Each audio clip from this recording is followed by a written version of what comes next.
Hello students, कैसे हैं आप सभी। आई होप सभी लोग बढ़िया होंगे, मस्त होंगे, बिंदास होंगे। मैं विशाल सारस्वत आप सभी का स्वागत करता हूं आपकी अपनी क्लास केएस साइंस मंत्रा में, जहां आप पढ़ते नहीं सीखते हैं। तो सीखने के लिए देखिएगा हम लोग स्टार्ट कर रहे हैं अपना अगला टॉपिक, जिसमें हम लोग पढ़ेंगे reversibility of light and refraction through parallel medium. यानी दो टॉपिक हमको पढ़ने हैं, reversibility of light and refraction through parallel medium. इससे पहले वाली वीडियो में हम लोग डिस्कस कर चुके थे रिफ्रैक्शन को और रिफ्रैक्टिव इंडेक्स को। वहां पर हमने स्नेल्स लॉ को भी पढ़ा था। स्नेल्स लॉ बहुत एक इंपॉर्टेंट रोल प्ले करने वाला है हमारे इस टॉपिक में भी। तो वही हम लोग स्टार्ट करते हैं अपना अगला टॉपिक, जिसका नाम है रिवर्सिबिलिटी ऑफ लाइट। क्या नाम है? रिवर्सिबिलिटी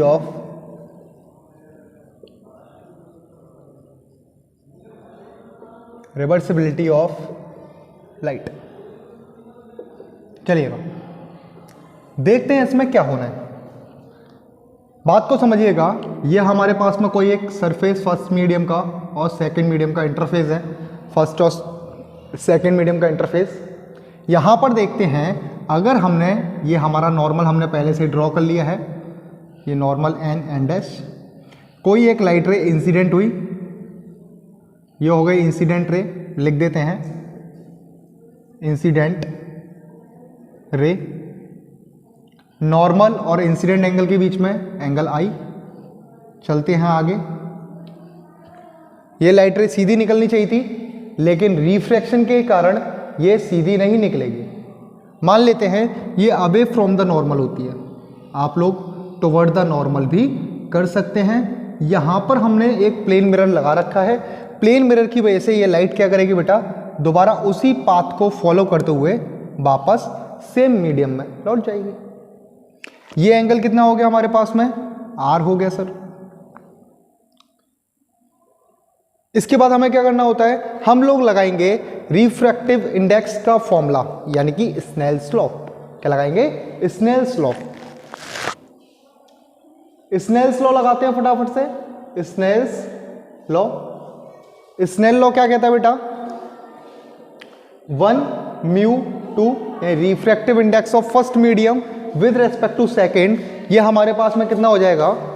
ये हो जाएगा sine i upon sine r. भाई सिंपल सी बात है, 1 and 2 इज इक्वल्स टू क्या था? 1μ2 इज इक्वल्स टू क्या था? Sine i upon sine r. यही तो स्नेल लॉ था, लगा दिया हमने। इक्वेशन नंबर फर्स्ट बना लेते हैं। अब लाइट रे यहां टकराई, वापस इसमें मीडियम में लौटी, तो क्या हो जाएगा हमारे पास में? सेकंड सरफेस के लिए फ्रॉम, ये कहां से कहां जा रहा है बेटा? ये जा रहा है फर्स्ट मीडियम से सेकंड मीडियम में, अब सेकंड मीडियम से फर्स्ट मीडियम में। जो एंगल आर होगा वो इंसिडेंस एंगल हो जाएगा, और जो एंगल आई होगा वो एंगल ऑफ रिफ्रैक्शन हो जाएगा। लगा देते हैं, लगाइएगा। क्या हो जाएगा?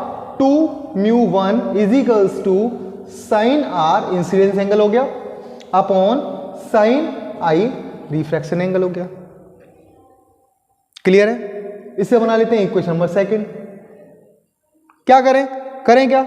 एक काम करिए, इक्वेशन नंबर फर्स्ट को सेकंड से डिवाइड कर देते हैं। इक्वेशन नंबर फर्स्ट को इससे डिवाइड कर देते हैं, वो सॉरी मल्टीप्लाई कर देते हैं। Equation number first multiply by equation number second. माफ कीजिएगा, वो मल्टीप्लाई है, डिवाइड नहीं है।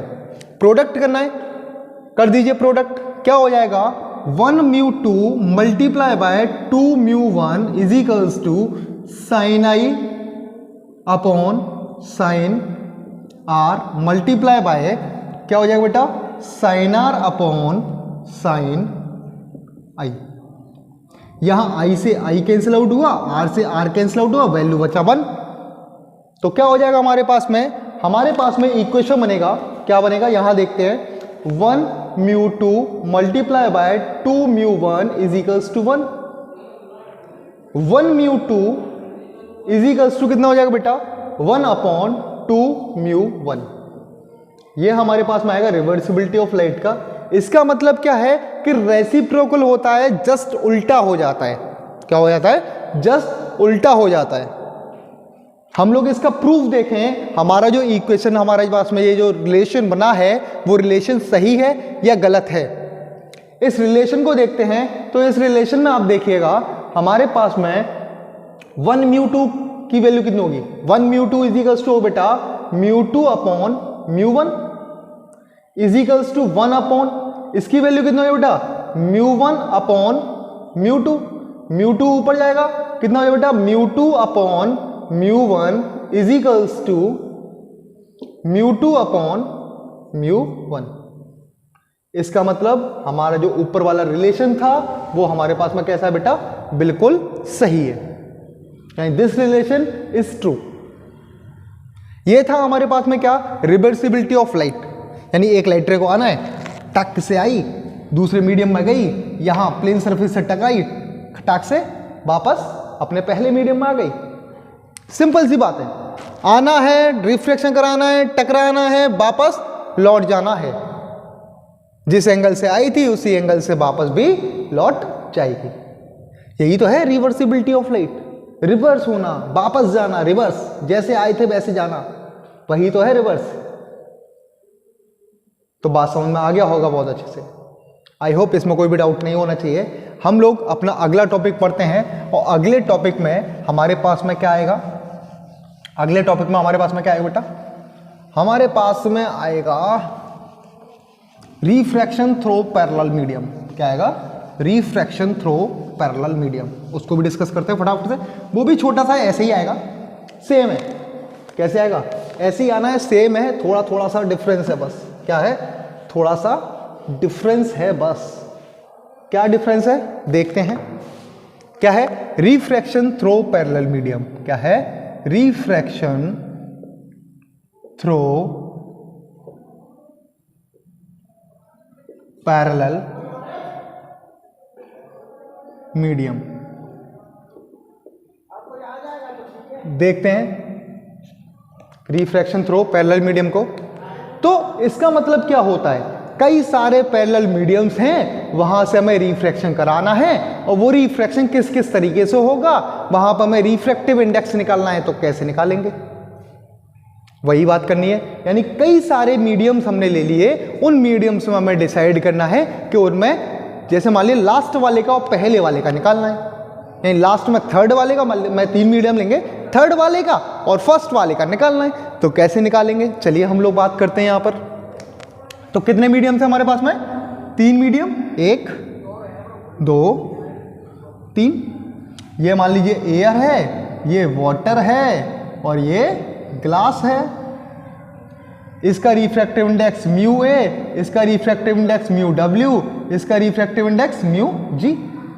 ये हमारे पास में वापस से एयर है, तो इसका बेटा क्या हो जाएगा, म्यू ए हो जाएगा एयर के केस में। चलिएगा देखते हैं। तो कोई लाइट रे इंसिडेंस हुई, क्या हुई बेटा, कोई लाइट रे इंसिडेंस हुई। यहां पर हम लोग नॉर्मल ड्रॉ करेंगे, तो नॉर्मल ड्रॉ करेंगे, ये वाला एंगल कितना हो जाएगा हमारे पास में, एंगल आई हो जाएगा। कितना हो जाएगा, ये वाला एंगल हमारे पास में हो जाएगा angle i. Light ray refract करेगी, कहां से आ रही है, air to water. Air to water का मतलब रियर टू डेंसर मूव हो रही है। लाइट रे को सीधा निकलना चाहिए था, लेकिन नहीं निकलती, टुवर्ड द नॉर्मल टिंट हो जाएगी टिंट। क्लियर सी बात है, टिंट हो गई साहब। ये वाला एंगल कितना है, फर्स्ट रिफ्रैक्शन है, मैंने मान लिया R1 है। कितना लेट कर लिया हमने, R1 लेट कर लिया। अब इस वाले के लिए वाटर ग्लास इंटरफेस के लिए ये लाइट रे कैसे हो जाएगी, इंसिडेंट रे। यहां पर भी हमें क्या करना पड़ेगा, नॉर्मल लेना पड़ेगा। तो ये एंगल R1 है, तो ये एंगल भी R1 होगा। क्यों होगा, क्योंकि ऑल्टरनेट एंगल है। लाइट रे को क्या होना चाहिए था, इस डायरेक्शन में जाना चाहिए था, लेकिन नहीं जाती, रिफ्रैक्ट हो जाती टुवर्ड द नॉर्मल। क्यों, क्योंकि फिर से हमारे पास में क्या है, रियरर टू डेंसर। वाटर ग्लास के कंपैरिजन में कैसा होगा, रियरर होगा, और ग्लास वाटर के कंपैरिजन में कैसा होगा, डेंसर होगा। तो ये मान लिया रिफ्रैक्शन नंबर 2 हो रहा है, तो ये R2। अब फिर से क्या करें हम लोग, यहां पर फिर से हम लोग क्या लें, नॉर्मल लेते हैं। नॉर्मल लेंगे तो ये एंगल कितना हो जाएगा, R2 हो जाएगा। यहां से अवे फ्रॉम द नॉर्मल कर देंगे, तो ये एंगल कितना हो जाएगा हमारे पास में, I हो जाएगा, क्योंकि मीडियम सेम हो रहा है बेटा। तो डायग्राम में तो कोई नहीं है, कुछ नहीं, लाइट रे आई बेंड टुवर्ड द नॉर्मल, फिर से बेंड टुवर्ड द नॉर्मल और away from the normal. I R1 हो गया क्योंकि ऑल्टरनेट है, R2 हो गया क्योंकि ऑल्टरनेट है। सिंपल सी बात है, लगाते हैं। कैसे करना है, अब हमको रिफ्रैक्टिव इंडेक्स निकालना है ग्लास का एयर के साथ में, ग्लास का एयर के साथ में।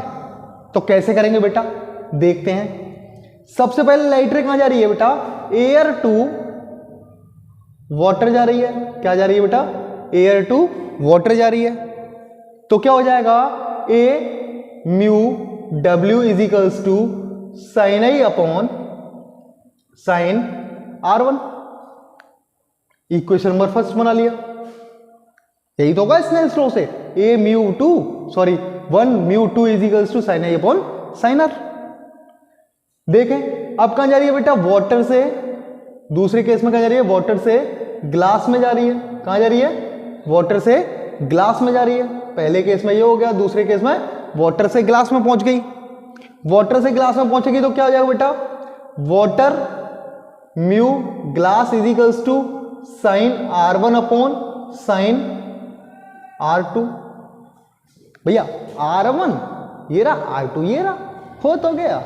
सिंपल सा तो है, कर तो लिए हैं। नहीं समझ में आया सर, कैसे किया भैया, R1 क्या है, इंसिडेंस एंगल है, R2 क्या है, आपका रिफ्रैक्टेड एंगल है, वही तो किया है। समझ में आ गया। इक्वेशन नंबर 2 आगे देखते हैं। अब कहां जा रहे हैं हम लोग, अब हम जा रहे हैं ग्लास से वापस में, ग्लास से कहां जा रहे हैं बेटा, एयर में जा रहे हैं, यानी कि G म्यू A, क्या G mu A is equals to कितना हो बेटा, sign R2 upon sine I हो जाएगा। भैया R2 जेरा I जेरा, R2 जेरा I जेरा, R2 आपका एंगल ऑफ इंसिडेंट और I आपका एंगल ऑफ रिफ्रैक्शन। रिलेशन ये बन गया। इक्वेशन नंबर 3 बना लीजिए। क्या बना लीजिए, इक्वेशन नंबर 3 आप बना लीजिए। अब इक्वेशन नंबर 3 का क्या करें, फर्स्ट का मल्टीप्लाई करो सेकंड के साथ में, सेकंड का भी करो बेटा थर्ड के साथ में, तीनों इक्वेशन का आपस में प्रोडक्ट कर दीजिए। क्या हो जाएगा आपके पास में, a mu ji multiply by डब्ल्यू, सॉरी ए म्यू जी नहीं है, ए म्यू डब्ल्यू है भाई, पहले वाले में तो डब्ल्यू लिख लिया, डब्ल्यू mu ji multiply by ji mu A is equals to, इन सब का प्रोडक्ट करेंगे यानी sine i upon sine r multiply by sine R1 upon sine R2, इसका मल्टीप्लाई करेंगे साइन R2 अपॉन साइन आई। सारे के सारे बेटा कैंसिल आउट हो जाएंगे, वैल्यू कितनी आएगी 1। सारे के सारे कैंसिल आउट हो जाएंगे, वैल्यू कितनी आएगी बेटा 1 आ जाएगी। 1 आ गई तो हमारे पास में रिलेशन क्या बना, रिलेशन बना A mu W multiply by W mu ji multiply by ji mu A is equals to 1। क्या निकालना था हमको, इसकी वैल्यू चाहिए जी म्यू ए की, यानी थर्ड का चाहिए फर्स्ट के रेस्पेक्ट में। ये रहा सर, निकाल लीजिए G mu A is equals to कितना है 1 upon A mu W multiply by W mu G. ये हमारे पास में फाइनल रिलेशन आ गया। आपके 2 टॉपिक कंप्लीट। अगर इन 2 टॉपिक में अगर कोई भी इश्यू आता है तो आप मुझे कमेंट सेक्शन में पूछ सकते हैं कि सर हमें ये डाउट आया है, आप हमें समझा दीजिए। हम दोबारा से एक और समझा देंगे, एक बार और वीडियो बना लेंगे इस पर, लेकिन समझ में आना चाहिए और बिल्कुल अंदर से आना चाहिए। हाँ साहब बिल्कुल परफेक्टली समझ में आ गया, वही चीज़ है। तो वही हमको सीखना भी है। आप लोग मेरे साथ बने रहें, सीखते रहें, समझते रहें। Thank you very much.